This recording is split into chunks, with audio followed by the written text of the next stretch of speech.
contribute. And we are not succeeding at this moment in mobilizing that kind of capacity at the base.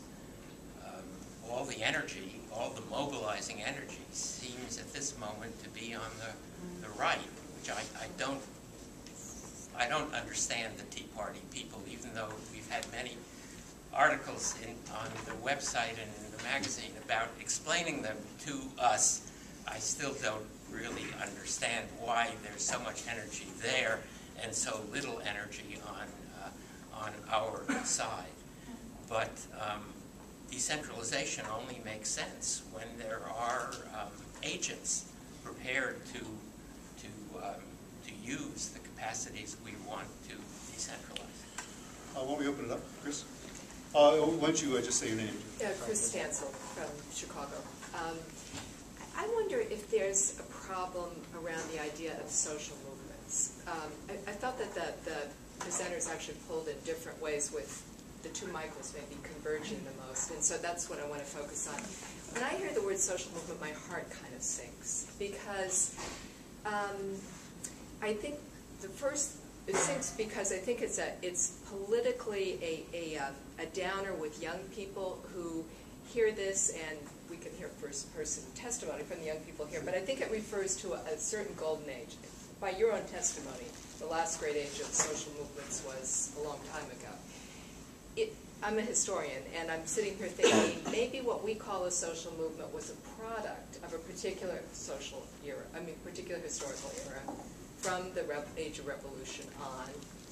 The internet and kind of dispersal of the cities has fundamentally changed the conditions for a social movement, so that if we bank on a social movement, we're putting our energy the wrong way. I myself also, looking back on those social movements, have much less of a positive assessment than you are, and it's not due, and it's not just a matter of the stories. I think that in certain ways, the civil rights movement, which is perhaps one of our most successful, and the women's movement, had their great era of consolidation and gains after the hot stuff was already over. So, and then the question about the Tea Party strikes me as interesting, because the right is never going around talking about longing for the old days of the social movements, yet in the last 40 years it's been the right who spawned these quite effective social movements from the, quote, grassroots. So I'm wondering if there's actually an inverse correlation between talking about social movements all the time and not getting them. Not talking about them and getting them. Well, just one comment quickly. I mean, I think you're quite right about. I mean, it's there has been, since sort of the romantic era of social movements and the repertoire that goes along with that romance, as Charles Tilly, has written about it. Clearly 40 years is a long time, or 35, whatever. And when people try to do that from the left now, though it's good to have mass demonstrations, it's good to have all this stuff, it does seem a little old-fashioned to, at least in the media certainly portrays it as, oh, not as big as the 60s, People talk about strikes in the 30s being not as big as the 90s. It's a problem, but I also think that, as I said, that the lack of a shared goal, is a problem too. And that's what socialism gave to the left for a while. Now, left doesn't have socialism, so what's it got? It's got demands in different ways. But Sherry's saying we don't have ideas. Yeah. And maybe ideas aren't synonymous with the social movement. Well, I think social movements help to generate them, provide people to talk about them and debate them. We have lots of academics who generate ideas and think tanks of various kinds, but the ideas they keep going around in the same circles, I think, without breaking out. Chris, it seemed to me there was a contradiction in what you said. You began by saying maybe the age of social movements is over, and then you said, but there are social movements. The Tea Party is a social movement. The anti-abortion struggle is a social movement. And I think you're wrong to believe that those people aren't talking a movement language among themselves. It may not be quite our movement language, but I think they are talking about, they are talking the language of organization. Go out there and organize at the base. And they're doing it, so it can be done. Let's, yes, sir. Yeah. Your name? Oh, my name is Yitzhak Epstein. I live in New York, and I subscribe to Dissent. Yes. If you don't subscribe, you can't speak. No. No, it was a footnote. Michael Walzer mentioned the struggle against the rich and the powerful. The struggle against the powerful. The problem with capitalism is that the rich have that power, not all that spending resources, which is the problem. Therefore, the issue isn't the problem with the powerful and the power with capitalism, that the rich and the agents have that power. And again, you spoke about taming capitalism without defining capitalism. Obviously, we believe in markets, we believe in this, we believe in that. But what is essential to capitalism that should not be thrown out with the bathwater? Okay, I'll stop there.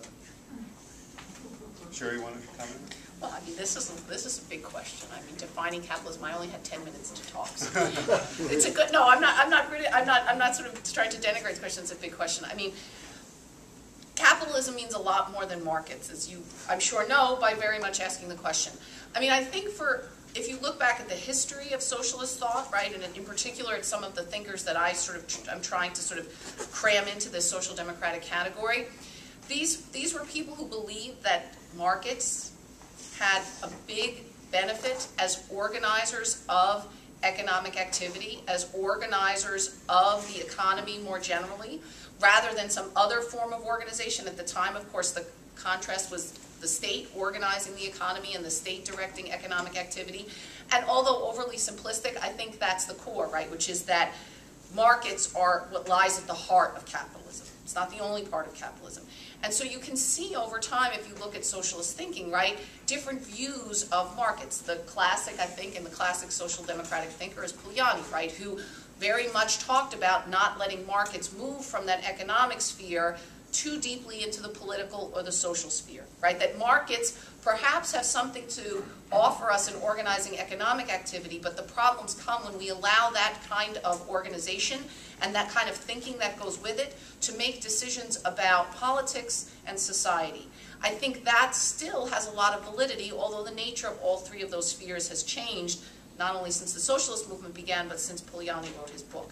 And I think that that's a lot of what the left continues to grapple with, which is, if you believe that markets are the best way of organizing economic activity, how do you basically keep them there, right? How do you stop them from moving into those other spheres where people of the left, I think more generally, feel very uncomfortable with market-based thinking or market-based rules?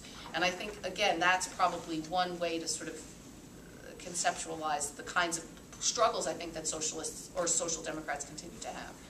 Quickly. Yeah. I just want to say that, you know, I very much accept what Sherry had said, but it's important not to suggest that there can't be features of a market society and indeed a capitalist society that might be pointing beyond it. And I think an example in the history of the United States would be the social security system. The social security system, I think it's not just a program, but it's a program that was self-reinforcing. It was sort of, it engendered a degree of path dependence, as the social scientists like to say. That is, it generated support for itself. It's socialist, or it was regarded, you know, including by the right, as a sort of a real wedge of socialism in an otherwise, you know, capitalist society. And I think to some extent rightly, because it's broadly, it covers everybody. Everybody contributes to it, and everybody can claim a benefit in it. It's at the same time it's redistributive in the way that it organizes the payouts in the end to social security. And it seems to me that the particular healthcare reform that has been introduced does rather less of that, and has made concessions to capitalism precisely because it was built around not the public option